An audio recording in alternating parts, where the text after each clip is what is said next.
नमस्कार दोस्तों, आप सभी का आपके अपने चैनल जीके विथ हेमंत पर हार्दिक अभिनंदन। वीडियो शुरू करने से पहले मैं आपसे एक निवेदन करना चाहूँगा कि आप जो भी चैनल पर नए हैं तो चैनल को सब्सक्राइब जरूर कीजिएगा। वीडियो अच्छा लगा हो तो वीडियो को लाइक करना।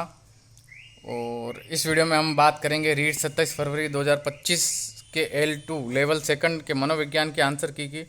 तो आइए देखते हैं। सबसे पहला प्रश्न था कि निम्न में से प्रक्षेपी परीक्षण नहीं है, तो उसका आंसर 16 PF परीक्षण होगा।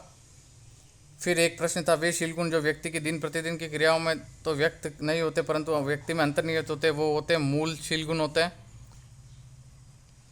फिर आगे की बात करें अगले प्रश्न की, तो गिलफोर्ड का त्रिआयामी संरचना का सही क्रम है, तो सबसे पहले संक्रिया आएगी, फिर विषय वस्तु, फिर उत्पादन होगा। ठीक है। फिर आगे प्रश्न आता है चौथा, निम्न में से स्थानिक बुद्धि वाले बालकों को किस क्षेत्र में माता पिता को आगे बढ़ने के लिए प्रेरित किया जाना चाहिए, तो इसमें होगा शिल्पकार, संगीतज्ञ और मूर्तिकार के रूप। ठीक है।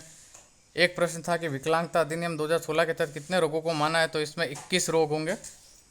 एक प्रश्न आया था, भाषा विकास में बालक के लिए नकारात्मक बिंदु है माता पिता का एकल परिवार। ठीक है, इसका आंसर ये होगा। अगला प्रश्न आया था कि इसके फोल्डिंग के बारे में सही क्या है,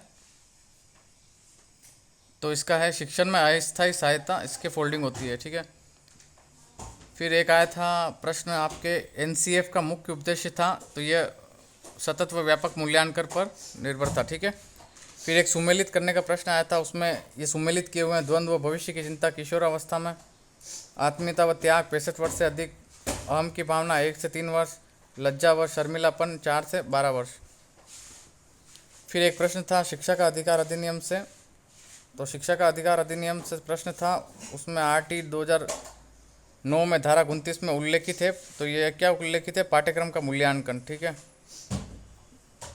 फिर आगे के प्रश्न की बात करते हैं, तो एक प्रश्न था विशेष शिक्षा के लिए प्रशिक्षण कार्यक्रम पाठ्यक्रम कौन निर्धारित करता है, तो इसका आंसर था भारतीय पुनर्वास परिषद।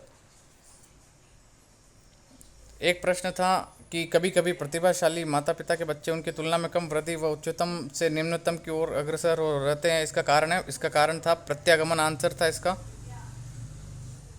एक प्रश्न था प्रधानमंत्री नवोन्मेष शिक्षण कार्यक्रम का ध्रुव क्या है, तो इसमें चयनित प्रतिभाशाली बालकों को स्वतंत्र अनुसंधान हेतु प्रेरित करना इसका मुख्य ध्रुव था। एक प्रश्न था वृद्धि और विकास किस पर निर्भर करता है, ये अधिगम और परिपक्वता पर निर्भर करता है। ठीक है। एक प्रश्न था यूरेका का अर्थ है, तो इसका अर्थ था समस्या समाधान। एक प्रश्न आया था बच्चा सभी को पापा बोलता है, तो ये क्या है, यह एक अनुकूलन है। एक प्रश्न आया था अपने मात्रात्मक मूल्यांकन की विधि कौन सी है, तो ये वस्तुनिष्ठ विधि है।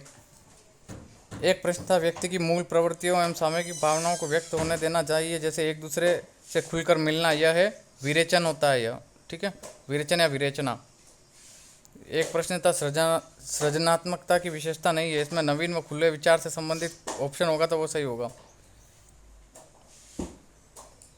फिर अगला प्रश्न देखें, सुमेलित करना था, तो उसमें यह था नकारात्मक क्या है, तो अपने संबंधित विचार मजबूत व संगठन में अतार्किक विचार, आक्रामकता अपने आवेश से संबंधित किसी पर थोपना, क्षतिपूर्ति किसी कमी की पूर्ति किसी माध्यम से पूरा करना, ये था।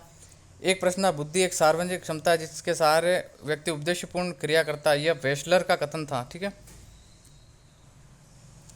एक था आपके निदानात्मक परीक्षणों का निर्माण छात्रों की अधिगम कठिनाइयों का पता लगाने का निदान किया जाता है। ठीक है, ये किसकी थी, कहना था ये क्रो एंड क्रो का।